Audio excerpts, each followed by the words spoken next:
as Munyumba would say, and we are live. Good Yeah, evening, we Dr. live. Mufaya. Welcome to tonight's Evening. Sunday Live. Thank you so much for having me here. We're so excited to have you. Thank you so much for Mhm. making time to sit and chat with us. But before we do that, let me just do a little bit of a welcome to everyone who is here. We're just waiting for people to join. And we're Okay. encouraging people to let us know where they're joining us from, to share the broadcast, tell us where you're watching from, invite a friend so that you do not miss a thing. And today we're talking about food budgeting, and we are joined by Dr. Mufaya, and Munyumba will be joining us any minute now. And yeah, so before we get into it, like I'm saying, please share the broadcast and tell us where you're joining us from and what your expectations are for tonight. And also, just to get started, we will ask our usual question to Dr. Amfaya. In your Yeah. own words, tell us who you are. Okay. That's a very difficult question to answer, but yeah, I will try to answer it.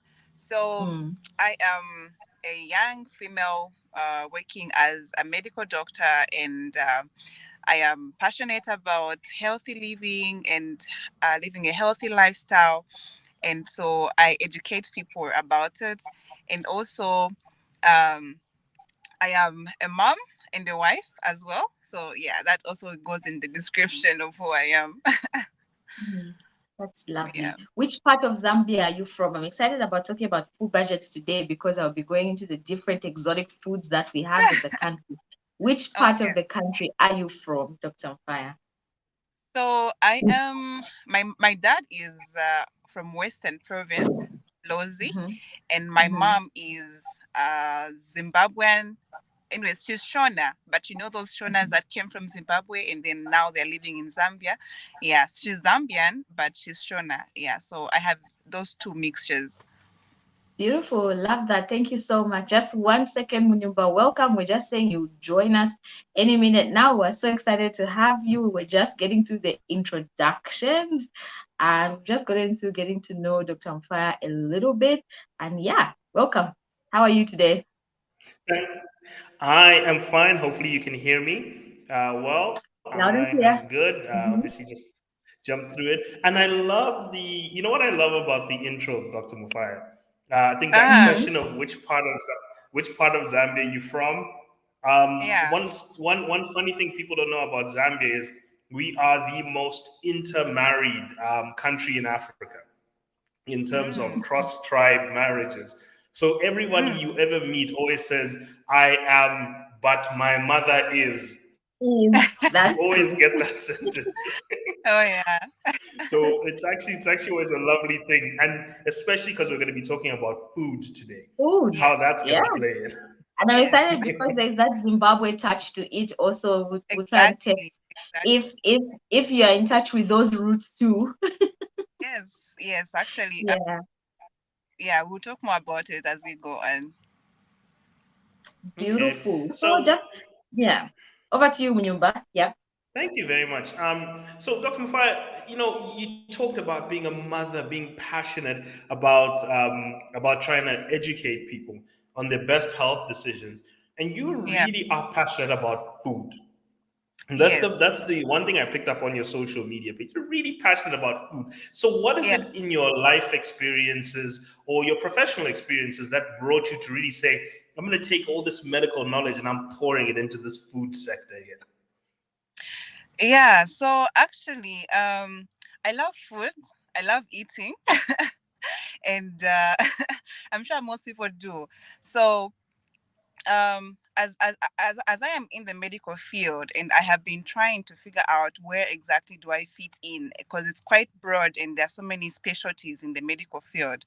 And so I've been thinking, okay, what am I passionate about? And I realize I actually love food. I love cooking and trying out recipes, and also how can I incorporate that into a healthier way of eating and living, as it is my passion, how can I educate people on how they can make healthier choices on food choices, the foods that they eat in their homes? How can they make them more healthier?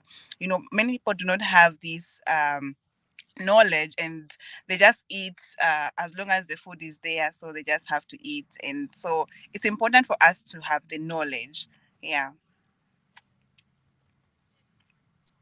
That's good. That's very interesting. I love Yeah. that you say that we just think we need to eat, right? And a lot of people like food. I love food.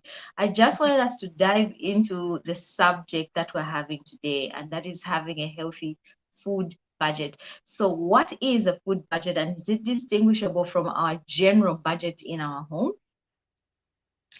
Yes. So a food budget is basically a list of the foods that you would want to eat in that month, and also attaching the prices of those different the foods that you want to eat, and having a total of how much you need to spend on the food. So that's, in simple terms, a food budget. So you can distinguish that from your actual home budget, which should include other things, the groceries and other expenses that you have in the home. Yeah. So, I'm a firm believer in Mm-hmm. the fact that when it comes to the battle of either health or habits or anything, the battle Yeah. is not about how much you can resist doing wrong.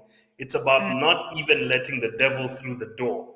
Like, that's yeah. my main philosophy. Don't even let the devil through the front door so that you have to battle temptation in the first place. Yeah. So my question then is, how important is it now when we're talking about food budgets, building a healthy food budget? How Yeah. important is it to be selective from a health perspective before food even enters your home? Especially because you just talked like we always think that just because food is there, we just have to eat. So we're already fighting that temptation. How important is it to make sure that you start being health conscious at the point of the budgeting cycle, not at the point of when you're choosing what to cook? Yes.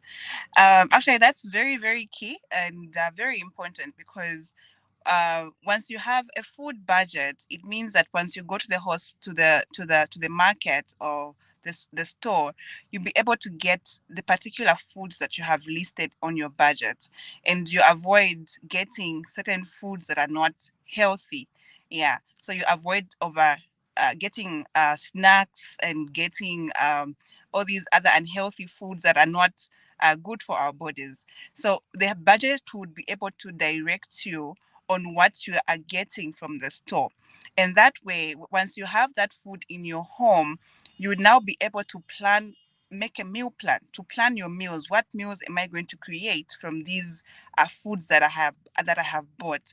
And once you do that, you'll be able to have an idea. Okay, today or this week, I'm eating ABCD at this particular time, or is for breakfast, lunch, or supper, I'm having this for this week, based on the foods that you have bought in that particular week. So it's very important that um, we make a food budget and stick to it. Yeah, don't go diverting and getting other things, because, yeah, because the food that is there in the house is what you're going to eat. So if you don't buy fruits, for example, it means you're not going to get fruit. You're not going to get any value or any vitamins and minerals from the fruits. And what you have in your fridge is what you're going to eat. So if you don't have certain things in your fridge, it means you not eat those things. Whatever it is there in your house is what you're going to eat. Yeah. Thank you so much. And you know what I loved from what Munyuba had talked about, having a philosophy about just don't let the devil in rather than Yeah. fighting temptation, and you talking about the importance of a food budget. It speaks to me, or what I'm hearing from you is it is important the way we Mm-hmm. think about food, right? We shouldn't just show up and, like, they're saying don't plan when you get into the kitchen, like, oh, what am I going to cook? And then you just eat what's there, right? Or you Yeah. prepare what's there. So when we talk about healthy food, what should our minds be thinking about? What is healthy food? We've heard about fruits, like you have just said, but when I'm thinking I'm going to buy food for a household, how should I think around that? What's a good balance? Should I just cut out meat completely? You know what I Yeah. mean? Like, what's my thinking around food when I'm thinking about a whole budget? What are the essentials? Yes. So when you're thinking about food, you need to incorporate all the macronutrients. So there are three macronutrients that every house should have. These are like the basics. So you have your carbohydrates, your protein, and your healthy fats. So your carbohydrates should include things like your maize, shima. Of course, it has to be roller meal because that's the best meal. And if you yeah, if you want or if you like, you can incorporate sorghum meal, millet meal. All those are also healthier options that you can include in your shima. So you have your nshima, you have your rice. If you can, buy brown rice, but if you can't or you can't stand it, you can still get white rice. You have your potatoes, sweet potatoes. If you're a fan of pasta, if you love pasta, you can get pasta, and there are also healthier options of pasta where you can get brown pasta. And yeah, if you make a lot of, if you love to eat these baked goodies, such as chapati. You can still get flour, you make your chapati, you eat it with your protein. So on your proteins, you have to have at least good sources of protein. So if you're not vegetarian, you can include your meats protein sources such as the beef, goat meat, chicken, fish. It can be fresh fish, dry fish, carpenter, fresh or dry, um, soya chunks, eggs. These are all sources of good protein. If you are vegetarian, then it means your protein sources might be a bit limited, but of course, there are other alternatives that are there in terms of proteins for vegetarians. You can find different vegetarian products in different stores, or you can eat the same soya chunks. Soya chunks are a good source of protein for vegetarians. Yeah. There's tofu, gluten. All these are protein sources that vegetarians can utilize in their diets.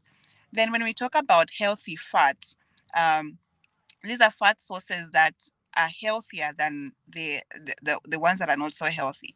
So let me just make mention that there are two types of fats: the saturated fats and the unsaturated fats. The saturated fats are the ones that we usually get from the beef, which is the cow meat, the porks, and these are not very good fats because they can cause a lot of hyperlipidemia. They can cause high fats in our body or high lipids in our body, and lead to hypertension, heart diseases. But it's okay to eat them once in a while if you are a person who eats meat. So you can eat these protein sources once in a while, but not very often. So maybe once in a month or once every 2 months, 2 months or so. Then when we talk about the healthy fats, these are the ones that we get from mostly our nuts. When I say nuts, I don't mean the orange nuts. I mean the nuts like ground nuts, whole nuts. These nuts that people are there, cashew nuts. Yeah. So these are good sources of healthy fats and also seeds as well. So seeds like pumpkin seeds, chia seeds, sesame seeds, all these are good sources of healthy fats. So these are the three macronutrients that you need to add. Then for the micronutrients, you get them from the same macronutrients also have micronutrients, but also in addition, we get them from our vegetables and our fruits. So you need to have vegetables and you need to have fruits in our diet. Yeah. So I hope that explains it. Okay. It does. Only I'm still stuck on the once in a while is once in a month or once in 2 months.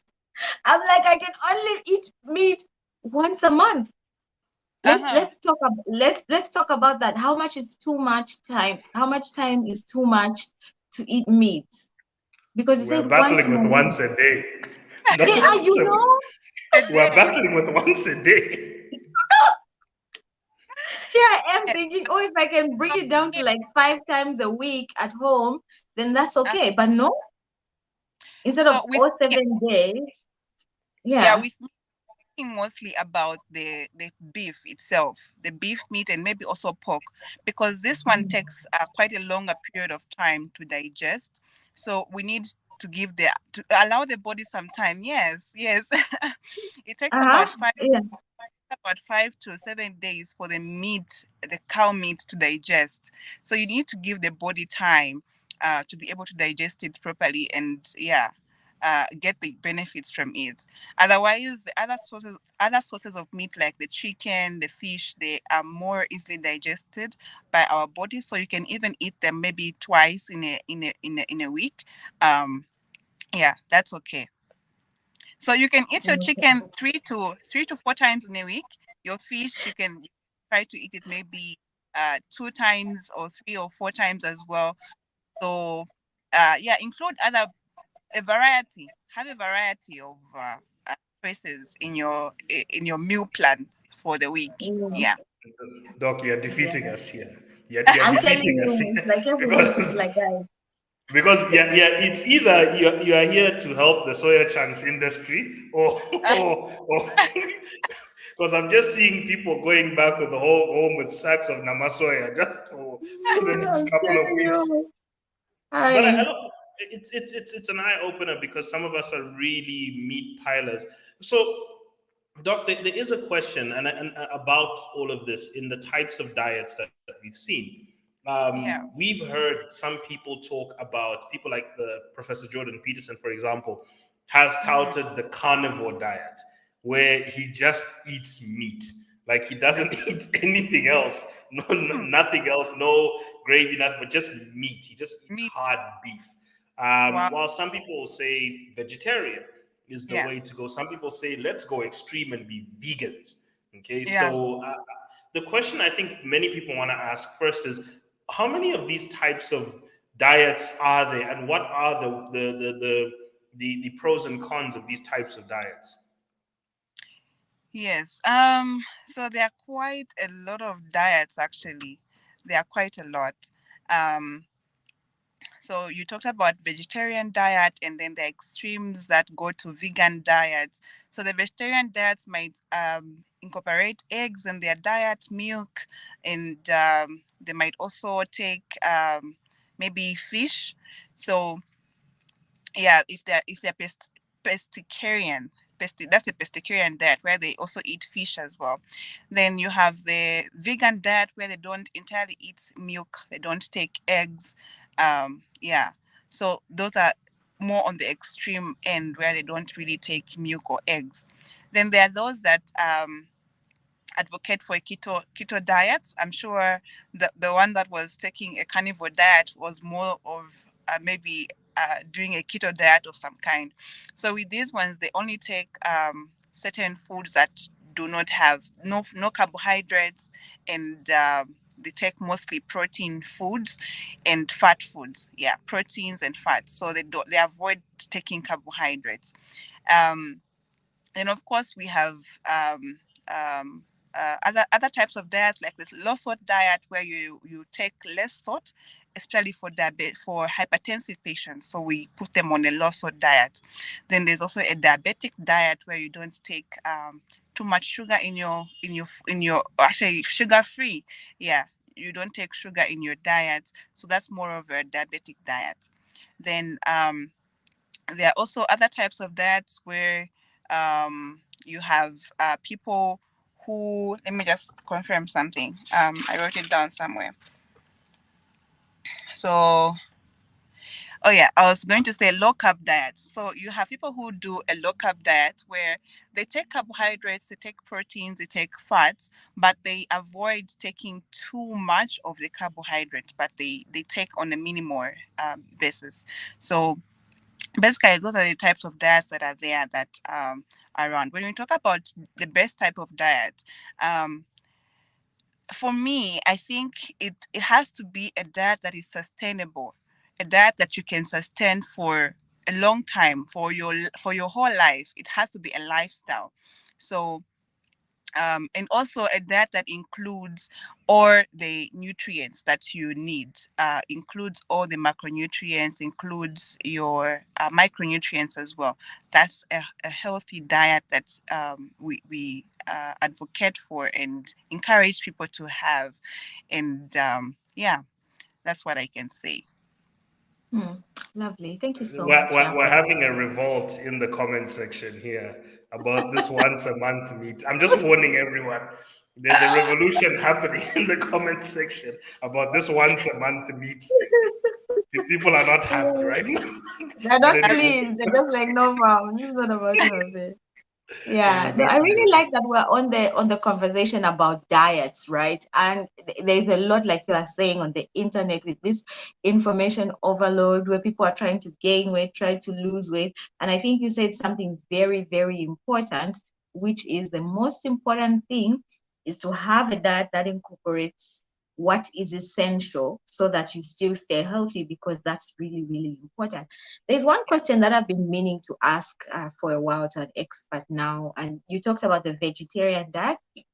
Mm-hmm. And I attended a workshop where they talked about, is it vitamin B? And please correct me if I'm wrong, but there's a vitamin that is only found in the animal, or there's like Yeah. something that is only found in the animal that cannot be gotten anywhere in fruit or veggies, and therefore people need to be eating meat because this deficiency can be very dangerous. Is this true? And what are your thoughts around that? And just elaborate if there's some information that needs to be taken home regarding I don't know if it's protein or vitamin or whatever that is in the meat and why that's important. Yes. So that's very important because it's actually vitamin B12. So vitamin B12, people who follow a vegetarian or a vegan diet, it's very hard for them to get it from the plant-based diets. It's mostly gotten in animal products, so meat, beef, fish.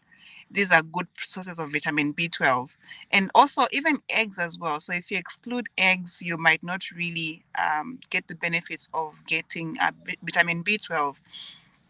um, so they become deficient in this vitamin, and of course, like you have said, it can be quite deadly. They would have anemia because of it, and so it's important that they find alternatives to getting it. um, I know it's not entirely that you can't get it from anywhere.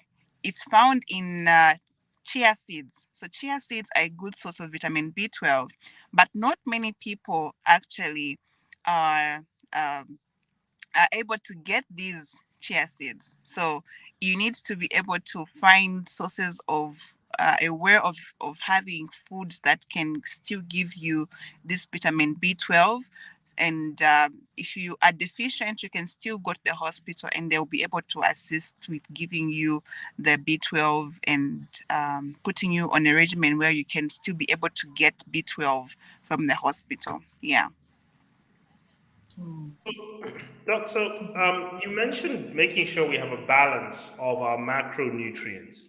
Yeah. And like anything, we need to make sure that our food reflects our macronutrients in terms of the balance. So the question may be, from your medical perspective or from even your professional perspective, what is the actual target numbers we should be looking at? So I'll give you an example. I've decided that when it comes to food, I need apps. I need apps to help me because I just throw stuff in my throat and pray to God that it doesn't harm me.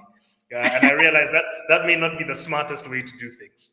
Uh-huh. So I've actually started seeing, I have an app called My Net Diary, which is helping me see, and it actually shows me a reflection of what the percentages of my nutrients are. But I'm not sure what is the actual target amount recommended for the average person to be taking of protein, fats, and carbohydrates in their diet.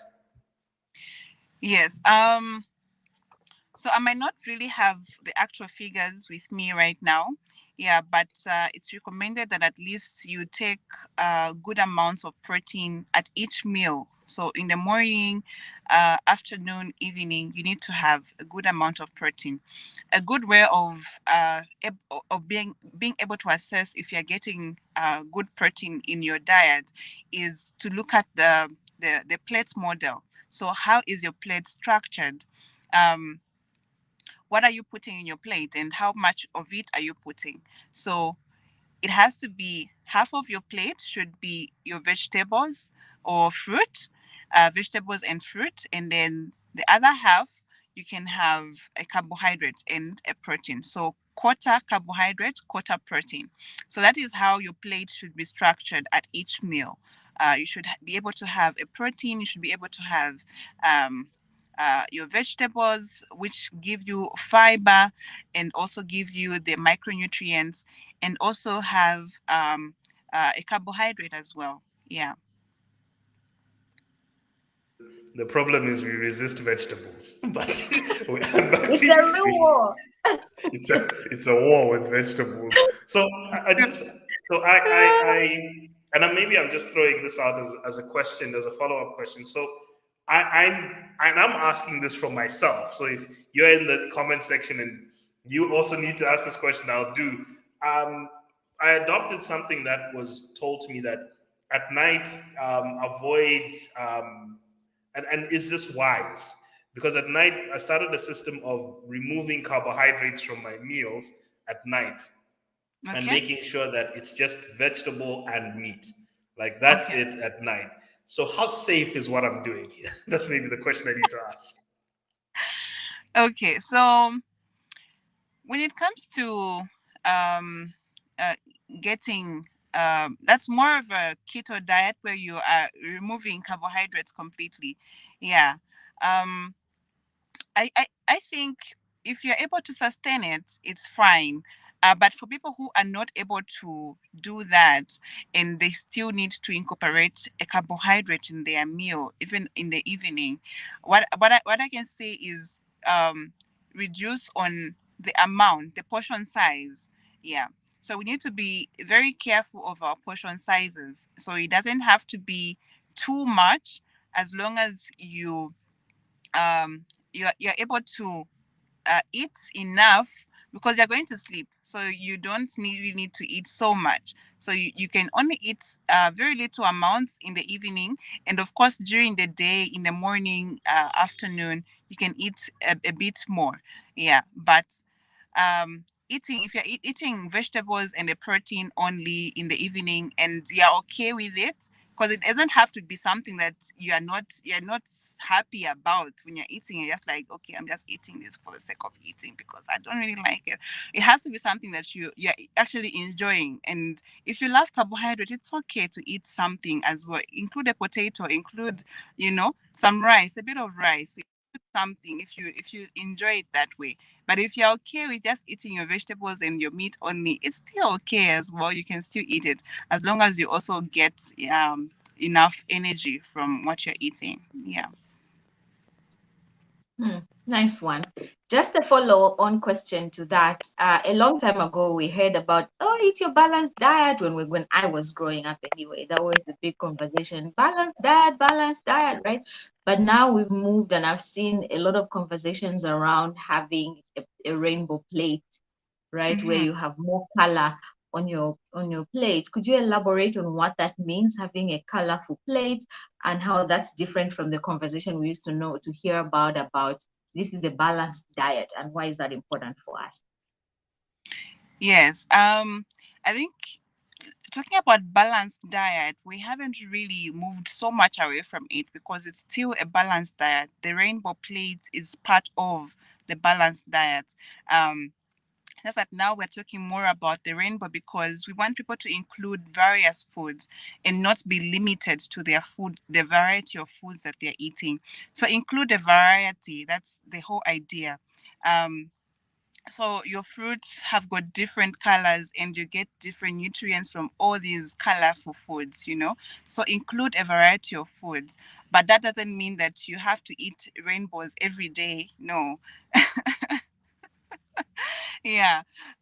You can plan out on how you're going to include all these foods in a week, in a month, um okay, this week I'm eating these types of fruits, next week I'm eating this type of fruits, or this and that. So include a variety of fruits in your diet, include a variety of vegetables, include a variety of protein sources. That's the whole idea. And as you're doing that, you also make sure that you're eating a balanced diet at each meal. So you're having your fiber, your vegetables, you're having your carbohydrates, your protein, and all that in each meal that you're having.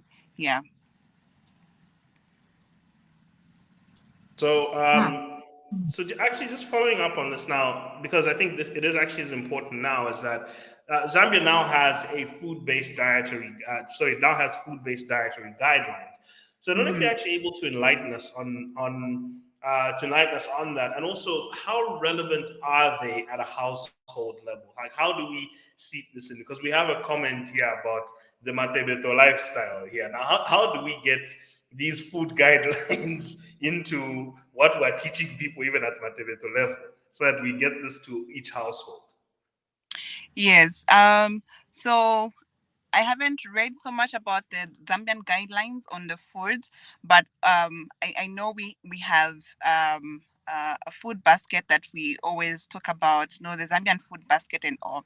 So in our Zambian food basket, of course, we have a wide range of foods that are included in in this food basket, and people it's not that people don't really love going to the market as such, but if you go to the market and you explore what's there, you'll be able to see that we have so much food and we're not taking in enough of our Zambian food. So our vegetables, we have a variety of vegetables. We have variety of wild fruits in our country. We have a variety of protein sources. People who eat vincovala and all of those things. So all these are food sources that are available to us in our Zambian food basket. And it's very important that we understand um, that we don't have to go away so much from our culture, our tradition of eating foods that have groundnuts and all these sashila, visashi, and all these foods, because they are also nutritious and they are good sources of protein. For example, visashi, that's like a whole meal on its own. You don't even have to eat shima when you're eating it. Just eat it like that. Because that's groundnuts. You can get your protein, you can get your carbohydrates, you have your fiber in there. But of course, you can still eat your visashi with your shima, your and your protein, whether it's another protein like fish, carpenta. So all these things are available to us in our Zambian culture, in our Zambian tradition, and we need to incorporate them. So we don't have to shun away and adopt a Western diet where no, now I have to eat.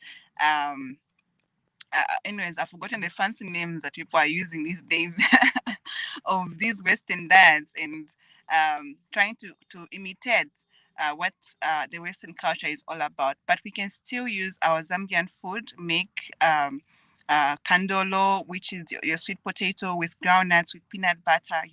That's a good meal. You get your pumpkin, you add some groundnuts in there. You boil your maize with groundnuts.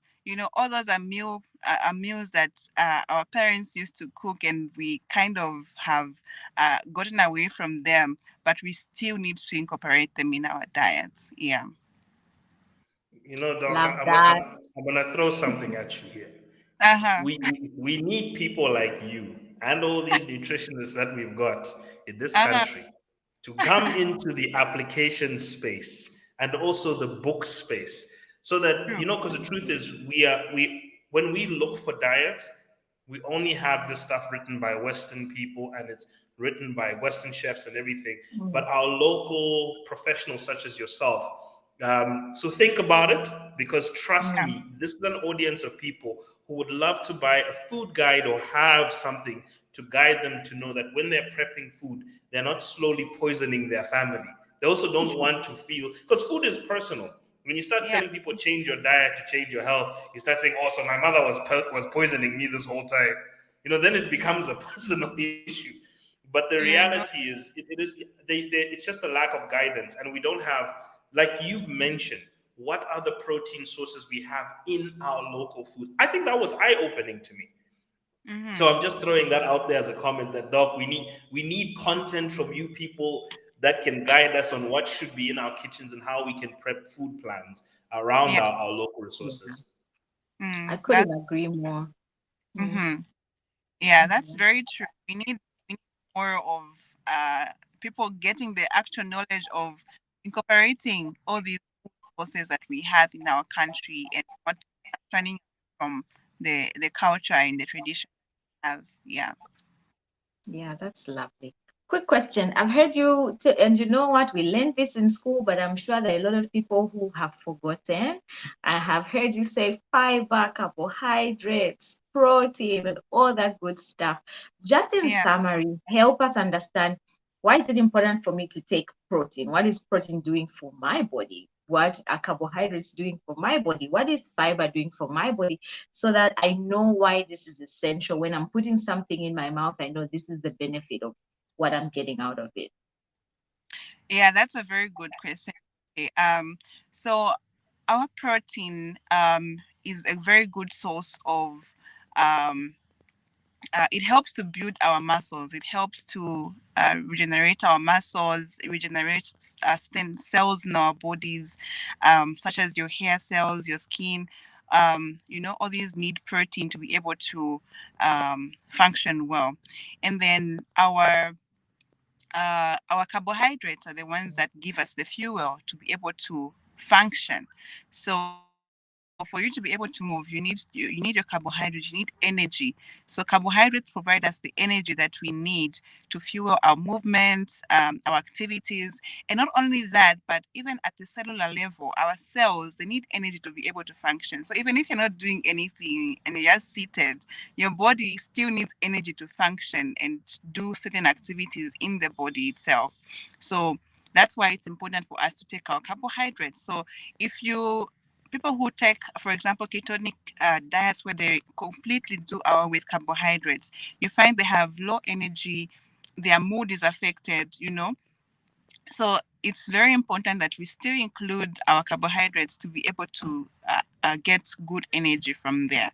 Then our fats, they help to regenerate our neurons.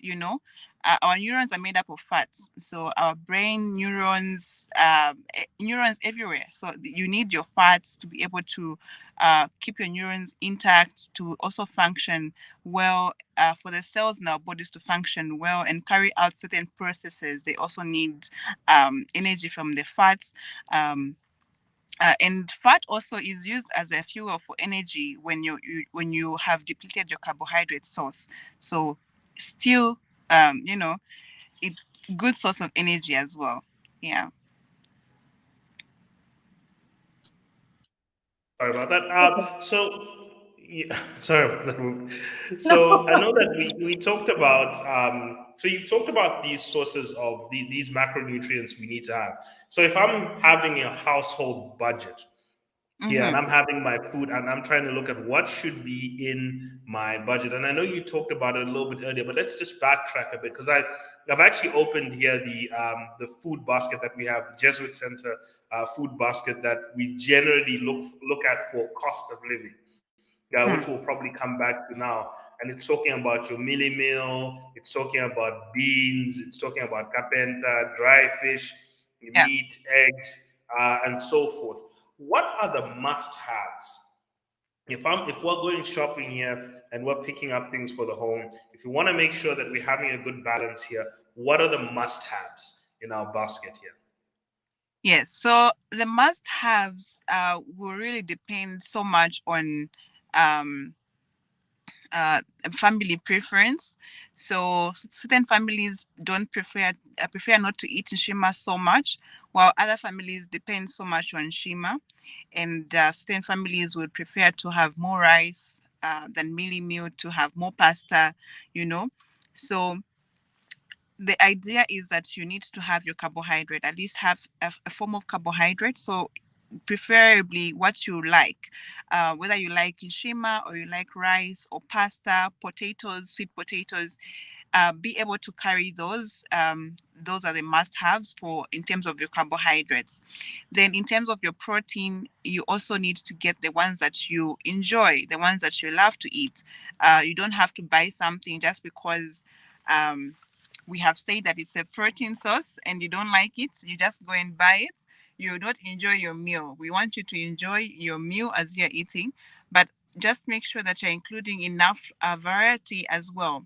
So get your protein sources, like we have said, your eggs, fish, chicken. Um, if you want, you can throw in some vegetarian choices. So your tofu, you can still, even if you're not vegetarian, you can still eat a vegetarian meal even once a week. Eat some soya chunks, eat some tofu, some gluten. Have variety. That's what we're saying. So beans as well, a very good source of protein.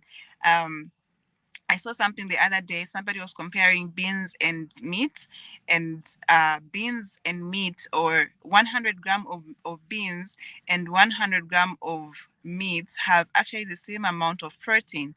And so you can still get your protein from your beans.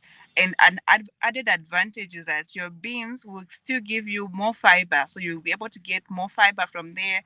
You have more vitamins, more than what the meat choice has. So get your beans. You can, if you don't like beans as much, you can still have it once or twice in a week, depending on how much you love beans. Other families would love beans more, others will not. But get your beans. Eat beans at least in your diet as well. Yeah. So I'd like us to, just before we shift, to settle one debate here. There's been a raging debate in our country about tea time, candolo versus bread. Which one? Mm, mm, When people are making their tea, yeah. sorry, your mic is off. Candolo or bread? What should we be having? From Yeah. what I've heard Doc say, it sounds like, well, I'm going to risk it, but this is a person who loves bread. I could eat bread all day, every day. But from what I'm hearing, it sounds to me like it's about balance, right? If I eat brown bread, I get some good fiber out of there, and that's okay. But also, sweet potato also has its benefit. So I don't think it's either or. Am I right, Doc? I don't know. Yeah. So when it comes to love of bread, I love bread. Everybody in my house likes bread. So bread candolo. And I know that the people who actually don't like candolo as much, maybe they don't like bread either. So it has to be something that you enjoy. And even if you're eating sweet potato in very small bits, as like I have said, you get different nutrients from different food. So if you don't like a particular food, you can still have it once in a while. So you can still get your candolo and still prepare it the way that you love it prepared, at least maybe once in a while, especially when it's in season. Try to get it at that time, prepare it once or twice or so, and just enjoy it. And if you love it to eat every day, that's still okay. You can still eat every day. And there are also some other families where maybe they can't afford bread, or they can't afford certain food. So candolo might be the option at that time. So still get your candolo, eat it. It's still good, nutritious, high in vitamins, and high in fiber as well. Candolo has a lot of fiber. So eat it, and it's good for your nutrient, for getting your nutrients in. Yeah. One thing I appreciate today, talk about our conversation, is the fact that you have said you are saying you want people to enjoy food. Now, in the last 3 weeks, we've had a lot of information, good, great information that has been taught to us, like cutting down our sugars, cutting down our salts. And it's so easy to walk away from that conversation thinking, will I ever enjoy my food? You know? So you saying that we can enjoy our food is such a good thing for me, and I'm really glad that you said it and you put it out there. But most importantly, it's you caveating that with saying, we have a variety of food. Sometimes I just think, what, I just want to eat chicken, or I just want to eat meat. And sometimes when we're closed-minded about what our options are, we find that we won't enjoy our food. And I'm just really glad that you brought out those two things, that we can enjoy our food and that there is plenty of options for food that we have out there. My next question was now in relation to that. You've talked about the different things that need to be part of our diets or our meals.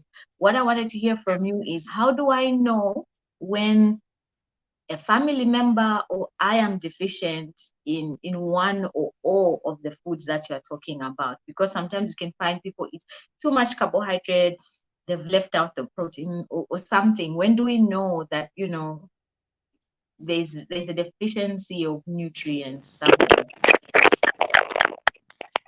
Yeah.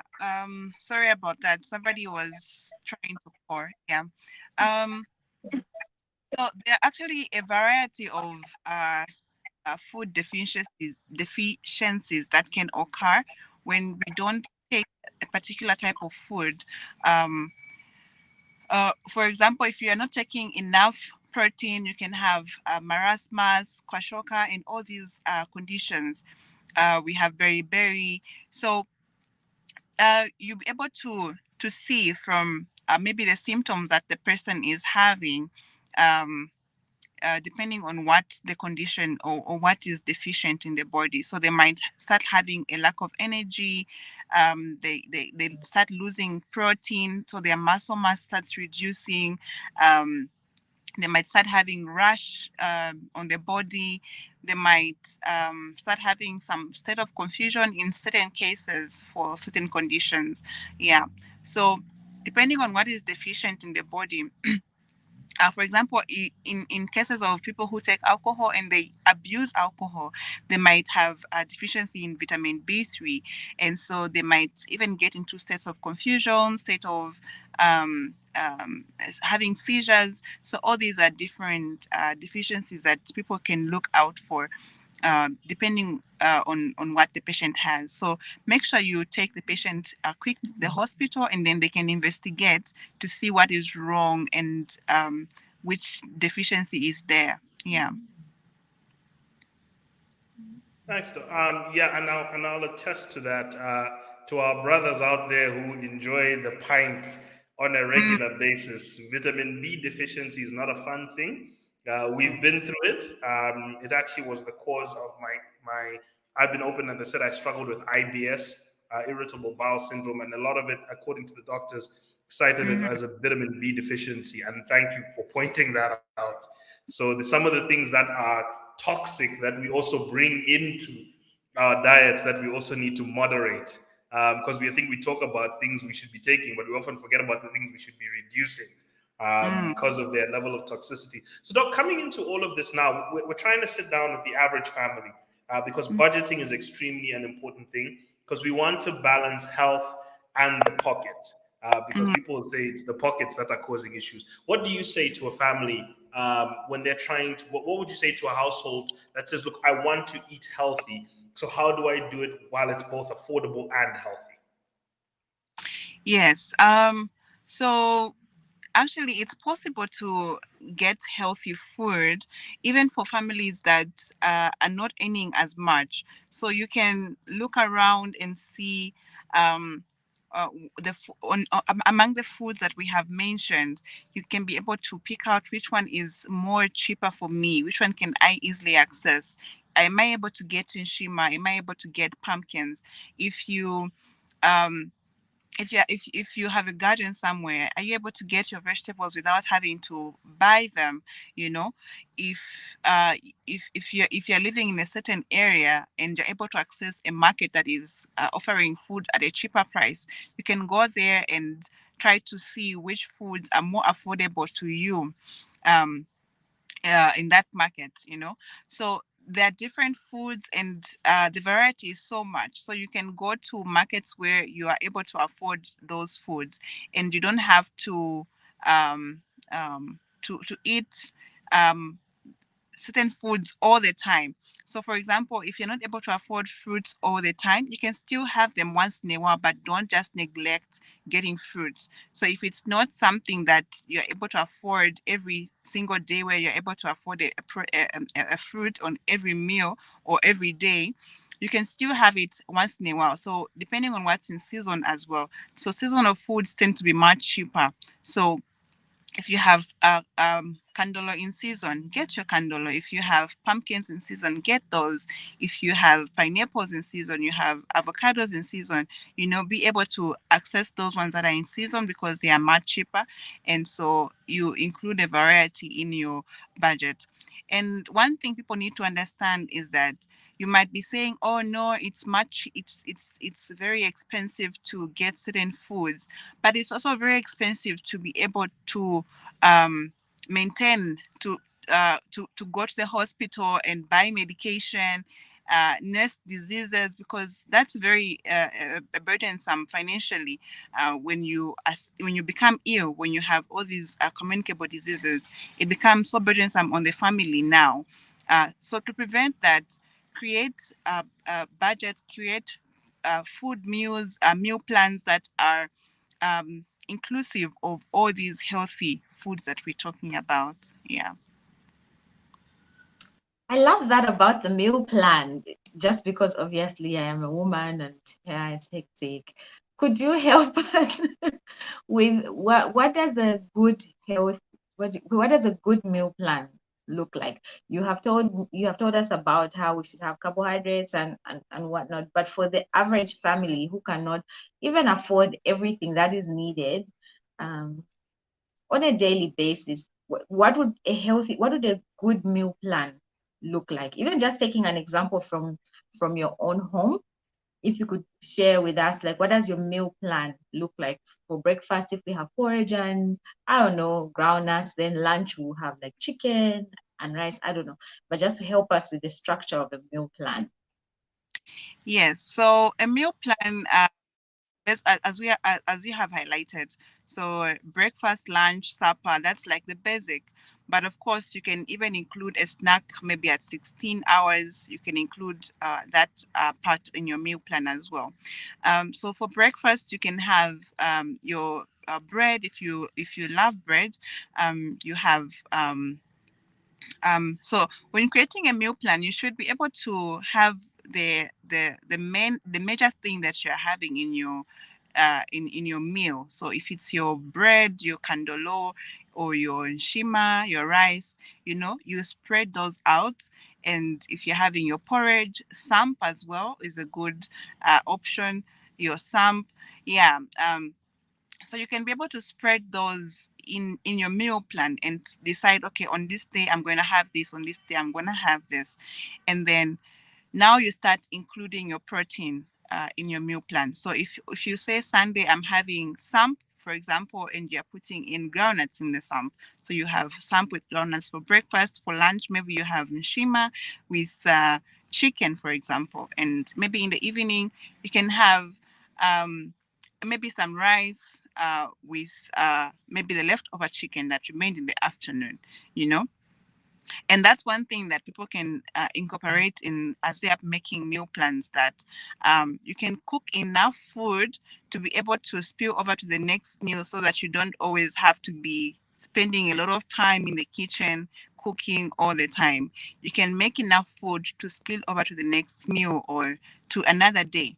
So if you cook enough, maybe today you cook enough fish, you can still keep it for tomorrow. Again, you have another a meal with fish in the maybe in the morning or in the afternoon or evening.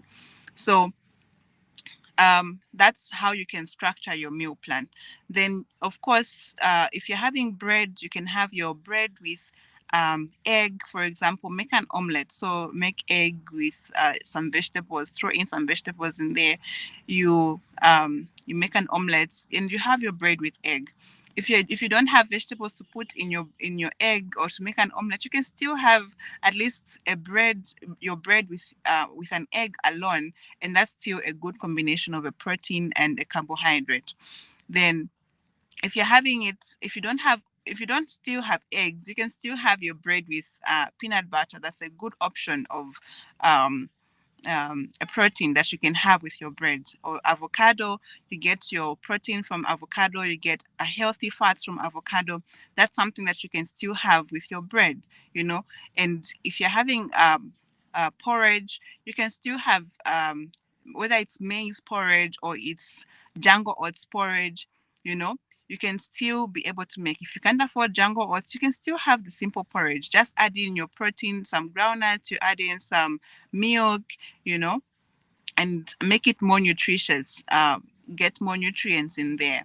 So if you're having your jungle oats, you add your protein, your milk or some peanut butter.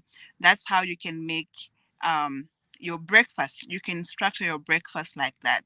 Then for your afternoon, you can either decide, okay, I'll be having rice on shimai this afternoon, or with what. Now you can decide what are you having on each particular day.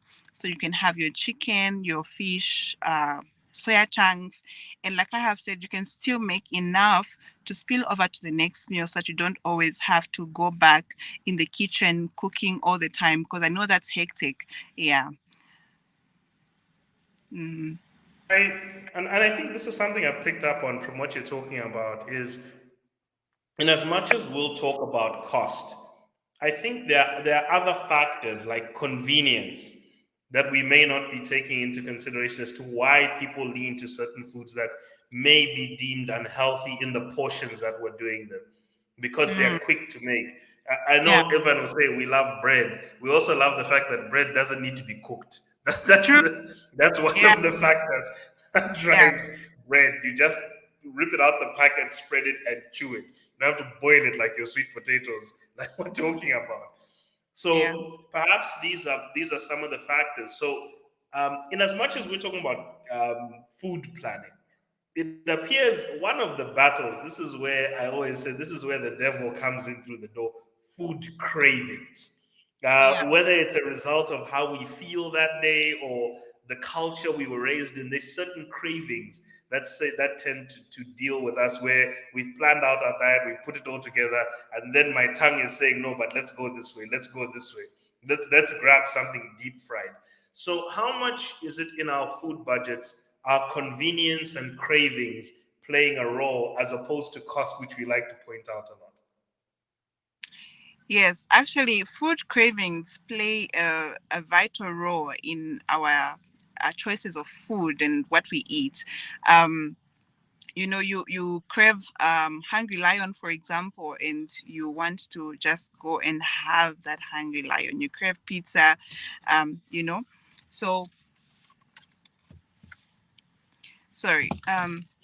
So all these are foods that are not very healthy, and they don't give us so much value, but we still crave for them. And one thing that I advise people to do is not to let go of eating these foods once in a while. So don't entirely restrict yourself from getting your hungry lion or a pizza once in a while. Not every week. Every week it's you going to buy hungry lion. It's you going, even if you have so much money, but at least try to restrict how much you are getting, how much you are eating of these, but don't entirely restrict yourself. So once in a while, get a pizza, get a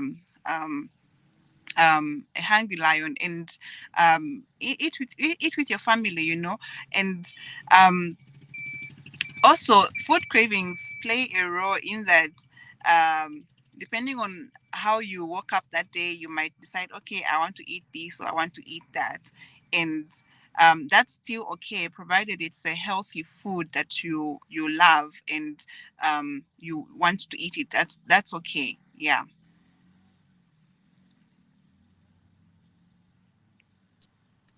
Also, one of the things that I have been learning, you know how sometimes you have the healthy food choices, you've done your budgeting and your planning, but the way foods are stored also contributes to some of these ailments that come, which still leads to the deficiencies in our proteins and whatever that we need. What are the best ways to store and like the length of time, you know what I mean? Sometimes your meat is in the fridge for 3 months. Is that is that even healthy? You know what I mean? So what are the things we should be thinking about? Because it's not just about having the food, but also how is it stored, and what can you teach us about how well we can store our food in a healthy way in order to live a healthy life. Yes. So when it comes to food storage, of course, different categories of food will be stored differently. For your carbohydrates, you want to store them in a place where it's cool and dry, in a dry area. So if you are keeping rice or mealy meal, store it somewhere dry to avoid it um, having molds, so store it in a dry area. Then for your vegetables, your fruits, you can store them either in the fridge or just in an open space where um, you'll be able to see them and grab one easily. um, then for when it comes to your vegetables, of course, have to be stored in the fridge. You can store your vegetables in the fridge, and it's advisable that you store certain vegetables, especially the leafy vegetables. You store them in a plastic. You tie the plastic so that it's an airtight plastic, and that can keep the vegetable fresh for a longer period of time. But of course, with vegetables, they can't last for too long. So within a week or 2 weeks, actually before 2 weeks, actually, maybe a week and some days, you can keep your vegetable. But of course, you have to eat it within that time. Um, then, if we talk about meats, those are the ones that go now in your deep freezer. And you can store them depending on what type of meat it is. You can store it for a good amount of time, maybe even a month or so. So you can be able to store your meat in the fridge for even a month. And some people would prefer to buy certain meats and keep them in the fridge for even 2 months. That's still okay. You can still keep your meat in the fridge for 2 months. So that's beef meat. But for meats like chicken, fish, it's best if you keep them for a shorter period of time. Maybe just within a month, you consume them, and then yeah. Okay. Yeah. So we wanted to open up to some of our viewers who actually Yeah. had some questions, which we had written here. So I think one of the questions one of the comments, I'll just read this here. This is by Martin Zumara, who has said Zambia now has food dietary guidelines. Of course, still a bit technical, and once a consumer guide is developed, it would be really helpful to the public on specific amounts that we consume in a user-friendly language. I think this is what we're talking about. Cookbooks, Doc, might be helpful. I'm just Yeah. throwing this out at you. These are your $1 million ideas. I'm just throwing at you right now that you might Yeah. help. Uh, Trevor has written, I like having a smoothie for supper and lunch sometimes. What's the ideal smoothie to have? Okay. So when it comes to smoothies, um, of course, again, people are different. Like for me, I'm not a drinker. I don't like drinking stuff. I live in a house where people drink a lot of juice. They consume a lot of juice. So I am not a drinker. I don't like drinking. So foods have to be solid for me, not liquid. Yeah. But if you prefer to have a smoothie, you can incorporate of course, different fruits that you love to eat or the ones that are in season at that particular time, and include some protein. So you can either put in some peanut butter, some milk, some yogurt.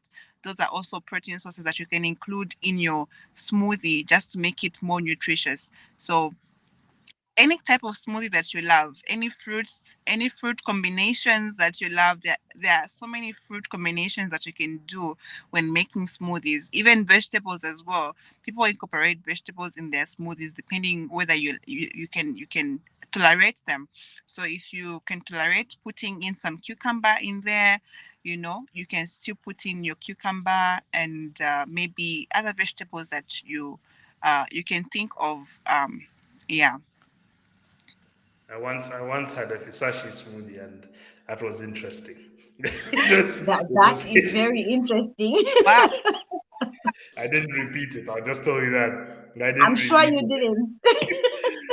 We have another question here from what's it from Martin Zumara, who has said, Doc, we see a lot of people consulting Google and non-professionals, doctors, nutritionists, dietitians on their needs, on their diet needs.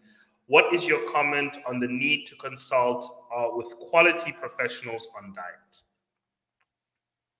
Actually, it's very important that you speak to a professional um, in terms of your diet, especially if you're struggling coming up with meal plans, coming up with a budget of what to buy, what to include in your food budget. It's important that you talk to somebody, seek professional help. We have quite a variety of nutritionists in our hospitals that can be able to guide on what to eat, how to eat. If you are diabetic and hypertensive, even more so for you to be able to seek guidance on how you're supposed to be eating your food or preparing your food. So it's very key that you seek professional help, professional guidance, as this will greatly help, including variety and also just ease your thoughts and also ease your mindset around food. Yeah. I really like that, Dr. Mfaya. What you say, just answering the previous question, and now it's also the understanding of what your needs are. You know how sometimes we generalize, we just think, protein is good to have, right? But also at the end of the day, I am an individual with specific needs, right? And Yeah. the importance of seeing a professional is because they will advise me what I need to increase, what I need to reduce. I'll give you an example of me. Sometimes I struggle with low blood pressure, right? And so I used to love lemons and I would take a lot of them, and I didn't know that didn't help me. And then I learned that I needed to cut that down, even if it was good for my vitamin C. It Yeah. wasn't really great for my blood pressure. So, and I just to add to that, it's so important because yes, we can put out a lot of general information, but you're a Yeah. unique individual with unique needs. Some people already have conditions, and you can't exactly give a full assessment of what the person's needs are right here. And it's so essential to go and get the help. And especially when you have things like what you're explaining to us, someone's energy is really low, go get help. You're losing weight, go get help. There's a rush on your body that you're not understanding, go get help. And I think that's really important. Mm. Yeah, though I would say that a lot of us like to get help to get cured and not to get advised going forward. That may be where the So problem good. will be, is that we, we, That we number. we It's we so just want important. to get rid of the problem instead of Mm, asking now how do we live our lives going forward. And this is Yeah. why it's very important to even know how you talked about the fact that they are nutritionalists in hospital. I think as one of the final thoughts that I'll have here before we open up, how does one go about consulting a nutritionalist to try and get an idea of mm. what meal plan they should be setting, what hospitals are available, where can we go and seek nutritional advice? Yes. So like I had mentioned, we have a variety of nutritionists around, and most hospitals actually, maybe not all, but most hospitals would have a nutritionist at least who is there to give guidance on what foods you should be eating. So seek their professional guidance, their professional help. So once you got the hospital and you have been seen by the doctor, you can still ask to see a nutritionist to advise you on a diet.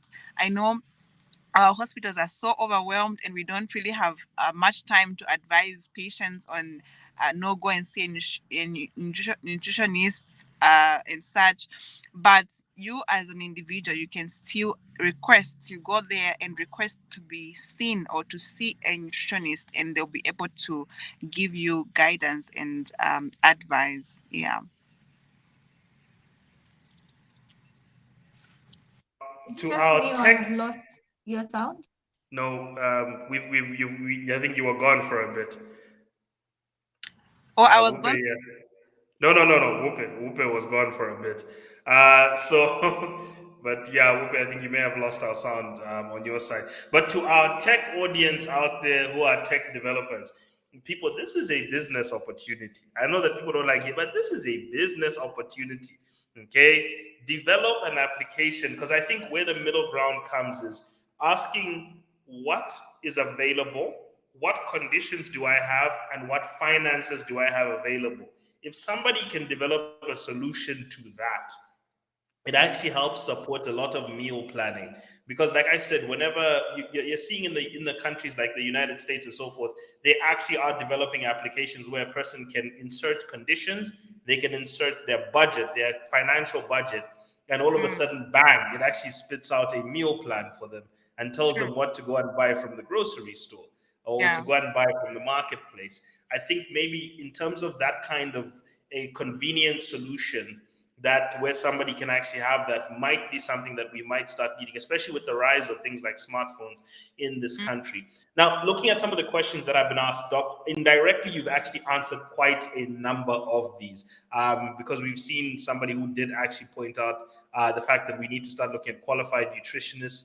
And also, Martin Zumara did talk about junk food and how mm, people are eating convenient food. You talked about the fact that we shouldn't cut it off, but really we just need to moderate it very well, because we're obviously looking for convenient solutions. So, Doc, in this final moment, I know that we wanted to wrap this up today. What last thoughts do you have to our audience and to our people about making sure they plan this food part of their budget so well to make sure that, yes, it's affordable, but it's also not harmful to their future? And I think this is where you're going. So, Doc, the floor is yours in giving us your thoughts on what we should be doing and any parting thoughts you have with us. yes. So like we have mentioned, you need to be including all these food choices in our diet, and there are a variety of food choices.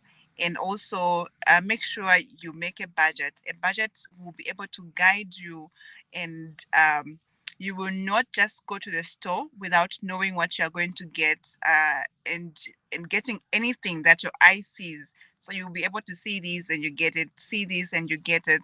So once you make a budget and you have a list of the things that you need, you'll be able to get the foods that you are only going to use. Because sometimes we get foods and they just stay in the fridge because we haven't planned for them, you know, and that also consumes a lot of finances from our family basket, you know. um Actually, if you look at it, most of the thing most of food is actually takes quite a big space in terms of our finances in the home. So make sure you're making the right choices. If you have a list, you reduce on getting or overspending on foods that you're not going to use, that you're not going to get any value or any benefit from them in terms of nutrition. So make a budget, make a list, and use that to get foods from the stores, from the markets.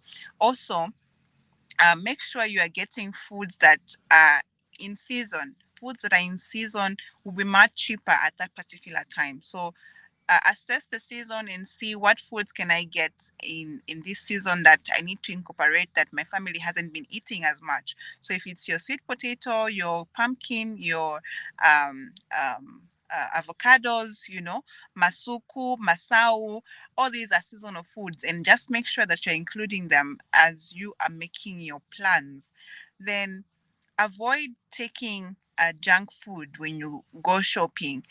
Avoid taking junk food. So also, when you're going shopping, make sure you eat before you go shopping, because the tendency is you go there and you're hungry and you want to find something quick to eat. You know, eat something first. Go shopping when you have already eaten. That way you avoid getting junk food as you are doing your shopping. Yeah. So avoid things like your uh, uh, these snacks, the jiggies, the lays, and all, not to you know bring down their business, but I'm just trying to say that you need to reduce on taking these foods in your home, because they contain a lot of calories and they are not good for our health. um, the other thing that I wanted us to highlight in this discussion was that people need to adopt healthy eating habits. And when we talk about healthy eating habits, we're talking about being able to um, allocate the right portions of foods as you are eating. Most people do not take into consideration the portions of the foods that they're eating. They just eat mindlessly, and as long as this food, I'm just going to eat. In the end, you find that you've eaten 3 lumps of nshima. Like, where are you taking all that energy? Um,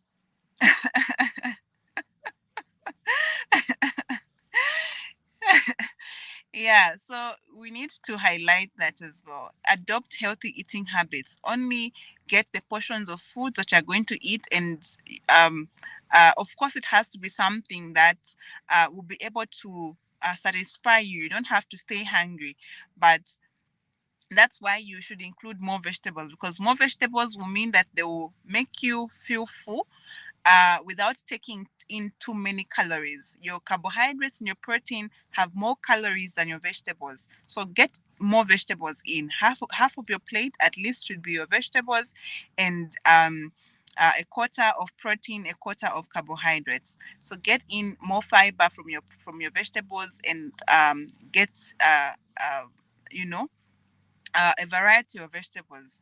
So the other thing that we need to highlight in terms of healthy eating habits is that you need to avoid over snacking. People snack too much, they eat a lot of snacks. So you've eaten your breakfast at 10 hours, again, you want to eat something.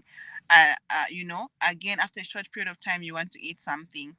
Um, Also, to avoid over snacking, you can try to include protein, include carbohydrate at each meal. So your protein will make you full for a longer time, and also your vegetables will make you full for a longer time. That way you avoid snacking frequently. And once you have eaten enough and you have eaten your protein, your vegetables, you will not feel the need to snack on something unhealthy again. But if you eat something like a biscuit for breakfast, it means you feel very hungry, and that energy will be quickly dissolved in the body, and you want to eat again. So um, it's actually true what they say, that once you start eating junk food, you end up wanting to eat more junk food. So eat healthy food, and that way you lessen the craving for eating junk food. So eat healthy and avoid over snacking. Then the other thing that we need to highlight is that you need to exercise. So exercise is something that should be part of our lifestyle. Even as we are making food choices, we need to include activity in our lifestyle.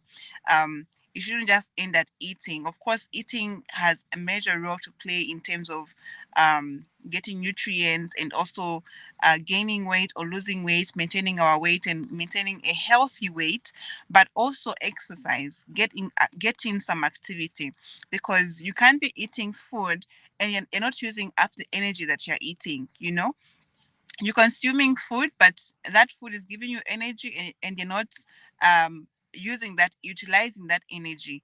And that energy gets converted into fat if you're not utilizing it. So, exercise is a very important key of our lifestyle that we need to adopt, even as we are looking at all these foods that we are eating in our diet. So, I think those will be my last words and encouragement to people out there. Thank you so much, Doc. One of the things I'm taking away from this is whenever making a food budget, I also need to consider what nutrients are in the things I'm buying alongside the cost of the things I'm buying. My plea to you, Doc, and those of you who are around, especially you and who have a passion for this, is also help us, because those of us who are trying to track, we don't know what the calorie count of masuku is. We don't know what the calorie count properly of, okay, kandolo we know because it's sweet potato. But Yeah. we don't know how to track the macronutrients in some of our local foods, because a lot of the applications that have tracked these things really look at Western food, and they Mm. don't look at the foods that we consume right Yeah. now, and also in the names. Because I've also noticed that sometimes when we're trying to track what we're eating, we also, when we put it in the colloquial terms we have it in, or in the vernacular terms we have it in, it's not specifically in the way that it's put maybe in the databases out there. So it may Yeah. be of need for us. I think information gaps are really where we're struggling when it Mm. comes to trying to get our diets correct. But I think it's so valuable, everything you've told us today, Yeah. mainly because a lot of us want to make sure that we live full and healthy lives. The Bible does say, I pray that you be blessed in all areas, and as you are in good health. So we Yeah. realize that to enjoy a blessing of wealth and a full life is not as useful when your health is deteriorating. So this is True. how we're trying to get our people to live wealthy and also healthy lives, so that together they can have the combination of both. Wupe, I don't know if you have any final comments before we close up today's session. Yeah, for sure. And honestly, I just really want to thank Dr. Fire for making time tonight. It's been very insightful what you have shared with us. And just for the benefit of everyone on the live right now, just to say, Martin Zumara says he's a nutritionist, and like Dr. Fire said, it's very difficult because the hospitals are so busy. So when you find one, take advantage of them. And Martin Zumara, if it's not too much to ask, do let us know how we can reach you by giving us a contact or an email in the comment section so that people know how to reach you. I would like to reach you as well. But apart from that, Doc, thank you so much once again. This has really, really been good. And I hope we can sit down to chat again. I hope this is not the last time. And thank you, Munyumba, as always. It's been good. Thank you And so because much. Thank you so and much for, and I have really enjoyed this discussion, and I know it's something that people really need to hear. So I really appreciate that we took time to discuss about it. Mm. and because you missed it at the beginning, we were live, and thank you very much for I tried joining to us do live. that on your behalf, but I wasn't half as good. So, and Martin has actually put his contact details in the comment section for everybody Oh, who'd like to perfect. reach him. Thank you so much. Yeah. Thanks a lot. That's everyone. Have a wonderful night. God bless.